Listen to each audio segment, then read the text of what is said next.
What's going on is Juice Audio, and today I got a review for you guys. I got the new Kali Audio LP-UNFs. So before we start this review, I just want to add in a quick disclaimer that these were sent to me from Kali Audio, and they ask for complete transparency, and they have no output on the final save of this video. With that out of the way, I have a lot of positive things to say about these monitors, but I also do have a few negatives. Before we start, let's note who these speakers are designed for. So these are really small, compact speakers designed with a lot of functionality.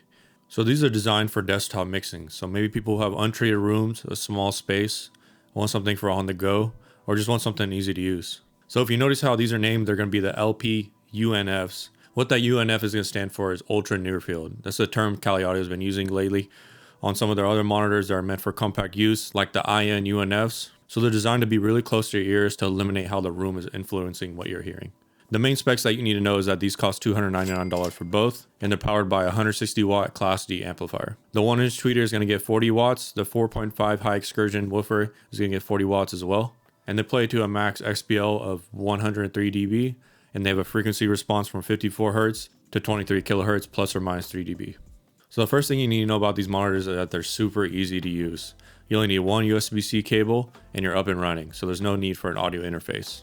I literally plugged them in, and without even downloading any drivers, they started working immediately. So going over the functionality on the back of the monitor, we're going to have USB-C input, a TRS input, a RCA input, and there's also going to be wireless Bluetooth as well. All the controls and power are located on one monitor, so you can have a tether cable to power the other monitor. You're also going to notice a little set of dip switches. They're going to give you 9 different ways to tune these monitors to your room.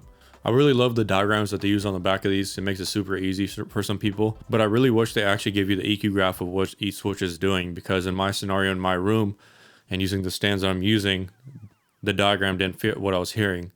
But at the end of the day, I just ended up turning down the bass 2 dB to bring up some of the mids. There's also a bright blue LED at the front of the monitor, so if you want to turn that off, you can also do that in the dip switches in the back. So looking at the front of the monitor, we're going to have this blue LED strip that indicates your volume. If you tap on the minus or plus, that will turn your volume up or down, and if you hit both at the same time, it'll mute it. But then if you hold both at the same time, this is how you bring up your Bluetooth control. So as far as aesthetics, it's not a bad looking monitor. It kind of has the hourglass shape, a rounded shape. The tweeter is housed in a quote unquote 3D imaging waveguide. I'm not gonna lie, at first I really thought this was marketing hype. I've heard this plenty of times before, but let me tell you, when I first listened to these, I was blown away on how wide and how precise the soundstage. I've never heard anything like that out of a budget monitor. So down at the bottom of the monitor, we got the woofer port here. This design is to eliminate port chuffing, and it works very well. At loud volumes, there's absolutely zero port chuffing. So these are a budget monitor, possibly designed for portability, so I can't be too critical on how the housing is designed, but I will say it's all plastic. I'm a drummer, so I literally tap on everything I see, unfortunately. Nothing's safe out here. And I will say the cabinet is very resonant.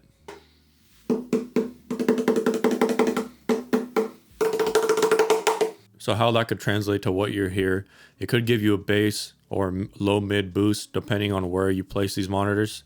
I have mine high up on ISO acoustic stands to eliminate that a little bit and to bring them close to my ears. But when I grab hold of the stands, I definitely do hear a lot of vibration being transferred. You personally might not hear it, but I definitely do hear the cabin resonances when listening at louder volumes and bass heavy music. They do have some decent vibration feed at the bottom, but I feel like they could use a lot bigger pads at the bottom. So with that out of the way, let's talk about the main thing, the sound. My first impression with these is that they do sound amazing. I was and still am impressed by the sound of these. They're crystal clear with a crazy 3D image. And keep in mind that I took down my Atom A7Xs with a sub just to review these. They might be a small speaker, but they sound huge to compare to how they look, and through a super wide detailed soundstage. They also play pretty flat, and they have great bass for a little 4.5 driver. So let's talk about the tweeter specifically. It's crossed over at 1950 Hz, and you can't even distinguish the individual components when you're listening close. Usually if you listen close to a monitor, you'll be able to tell, like, alright, the sound's coming from here, or it's coming from here. But with these, it's just one sound. The tweeters put out some insane texture and articulation. I wrote down in my first initial notes that I was really impressed about how these sound. I was listening to some house music from an artist called Rufus Du Sol, a song called Inner Bloom. I'll put this up on the screen here.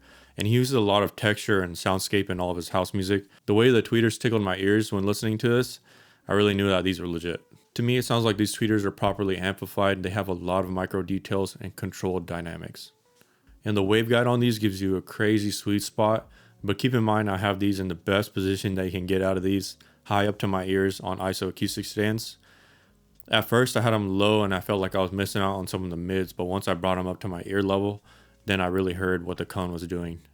And moving down to the bass driver, this little woofer puts out some serious punch and tight bass. As you can see, the surround on the woofer is really thick, and that's usually when I know that a woofer is going to move some serious air.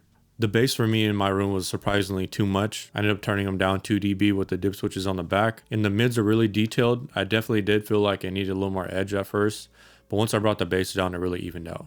About the low mids, I do feel like they're slightly inflated from the cabinet design. If you put your ear close to the box, you can hear how the box is resonating so much of those low mids. If these cabinets had more bracing or more dampening, I really feel like the bass would be so much tighter and the mids would be able to play just a little bit better. So the bass extends pretty low for this small of a driver, but of course you're definitely still going to need to check your mixes on headphones to hear subs. It's only 54 Hertz, but mixing within this range is usually what translates good. Not a lot of people have subs and all that. And I've also used the Yamaha HS5s, and I definitely prefer the sound of these over the HS5s. So together, the bass and the tweeters play seamlessly, and I'm really impressed on how loud these monitors do get. I will say when standing close, they start to compress at like 92 dB around there for me. That's just a guesstimate, but I like to mix low at low volume, so these just do the job perfectly for me.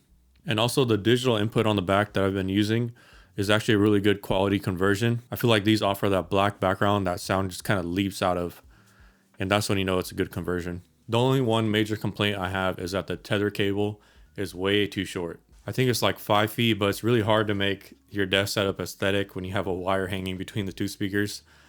And I really wish this was at least like 8 feet. Then I could hide it under my desk and make it look clean. Otherwise, I would highly recommend these monitors if you're looking for something that is a budget monitor, easy to use, or something that you can travel with and get a consistent sound everywhere. I would highly recommend these monitors. So if you enjoyed this video, like and subscribe. If you have any questions about these, comment down below. I got a few more Kali Audio monitors I'm going to be reviewing and dropping soon. So have a good one.